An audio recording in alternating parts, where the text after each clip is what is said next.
Assalamualaikum warahmatullahi wabarakatuh. Kenalkan, nama saya Rajif Yuda Prawira dari kelas 12 IPA 1. Di sini saya akan menjelaskan mind mapping saya pelajaran biologi dari Pak Sony. Oke. Dengan materi yang berjudul pertumbuhan dan perkembangan. Ya, pertumbuhan dan perkembangan. Apa sih itu pertumbuhan? Pertumbuhan itu proses bertambahnya jumlah sel, ukuran, atau volume sel, sehingga makhluk hidup bertambah besar. Apa itu perkembangan? Kalau untuk perkembangan ini yaitu proses menuju kedewasaan atau kematangan organ. Ya, bisa dilihat. Ya, kita masuk ke pertumbuhan dan perkembangan pada tumbuhan. Yang pertama, dia mengalami yang namanya perkecambahan. Apa itu perkecambahan? Perkecambahan itu proses biologis makhluk hidup menuju tingkat kedewasaan. Dapat berubah perubahan bentuk, susunan, dan fungsi organ-organ tubuh menuju kedewasaan atau kesempurnaan.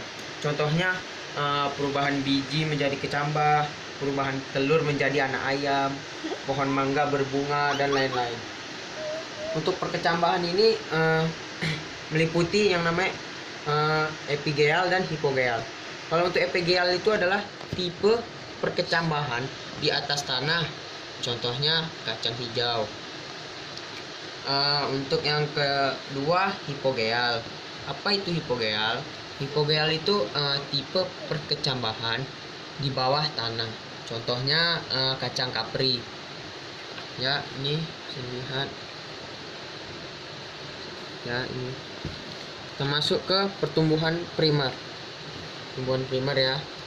Apa sih itu pertumbuhan primer? Pertumbuhan primer itu yaitu pertumbuhan yang terjadi karena adanya aktivitas meristem primer. Ya, jadi ini terjadi karena adanya aktivitas meristem primer. Jaringan ini pertumbuhan primer ini meliputi jaringan meristem yang terdiri atas meristem apikal dan lateral. Ya, ini ya. Kemudian kita lanjut ke pertumbuhan sekunder.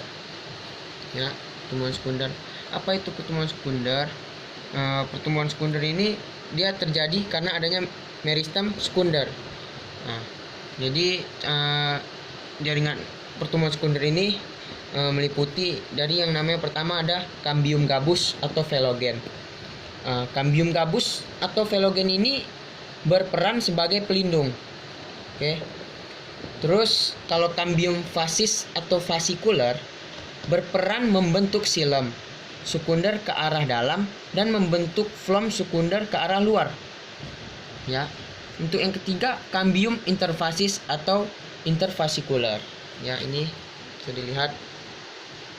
Ya. Kita masuk ke faktor-faktornya. Untuk faktor-faktor yang pertama disebabkan yang pertama faktor internal. Faktor internal ini terdiri yang pertama auksin. Apa itu auksin?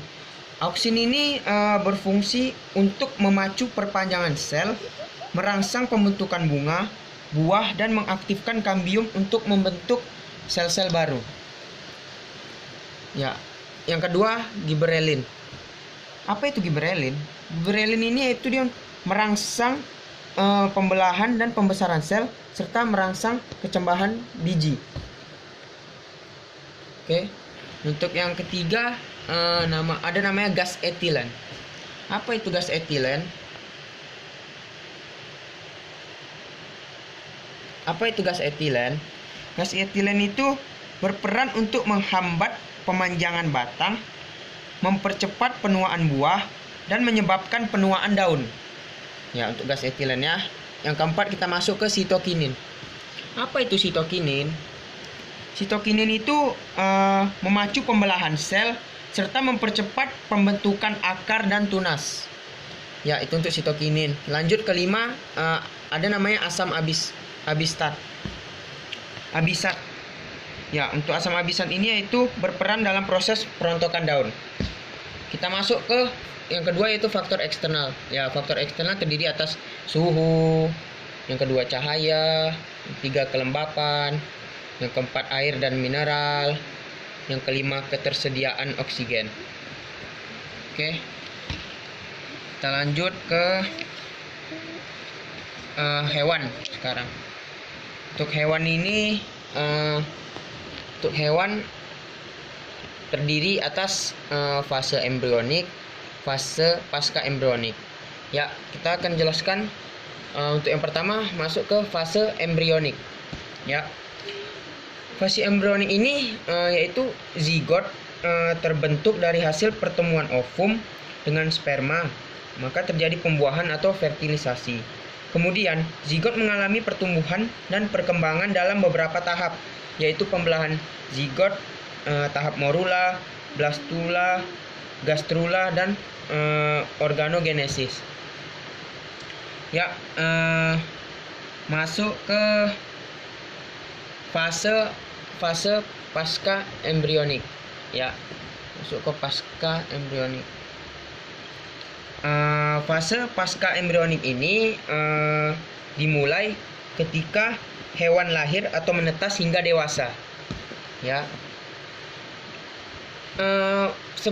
Dari fase ini sebagian akan mengalami yang namanya metamorfosis ataupun metagenesis. Untuk metamorfosis ini dapat diartikan sebagai peristiwa perubahan bentuk tubuh secara bertahap yang dimulai dari larva sampai dewasa. Kemudian metagenesis. Untuk metagenesis ini pertukaran generasi antara reproduksi seksual serta reproduksi aseksual. Oke, kita masuk ke manusia. Ya, untuk ke manusia ini kita meliputi balita, kanak-kanak, remaja, dewasa, dan manula. Saat remaja, manusia akan mengalami yang namanya pubertas. Dan pubertas ini terjadi yaitu pubertas fisik dan pubertas psikis.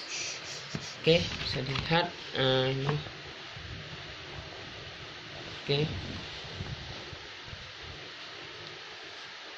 Ya, demikian penjelasan mapping tugas biologi dari Pak Sony. Apabila ada kesalahan saya mohon maaf. Wabillahi taufiq walhidayah. Wassalamualaikum warahmatullahi wabarakatuh.